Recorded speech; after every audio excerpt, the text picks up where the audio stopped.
Pilipino sa atin. Alam nating lahat na maagang naulila sila Andres Bonifacio. Hindi ba tunay na si Andres Bonifacio ang gumawa ng tunay na daan upang makaalis tayo sa mga Espanyol? Hindi ba siya kumilos, siya ang gumawa ng kapatiran para mapaalis sa mga Espanyol? Sige, sabihin na nating namatay si Bonifacio para sa bansa. Hindi ba si Rizal din naman?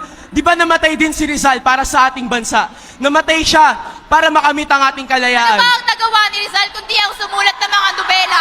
Saan nakarating ang nobela niya? Hindi ba sa library lang nakaimbak? Oh, para sabihin ko sa inyo! Para sabihin ko sa inyo! Para sabihin ko sa inyo, kung hindi nagsulat si Rizal ng mga akda, kung hindi niya binuksan ang diwang Nagsulat siya ng mga librong hindi sino naman ang kasama ni naiintindihan ng Bonifacio? mga Pilipino. Kinailangan pa ng mga magta-translate sa Tagalog para maintindihan. Paano kung walang nag-translate, di nila naintindihan? Anong naging saysay na sinulat ni Rizal? Nagkakamali kayo! Nagkakamali kayo! Nagkakamali kayo! Bigyan natin ng pansin ang kanyang sinabi. Sabi niya na dapat daw si Bonifacio ang tanghalin sa kasalukuyan. Hindi ba't nakakapikto sa bawat kabataan kung ano ang ipinapakita sa puso ng isang bayani?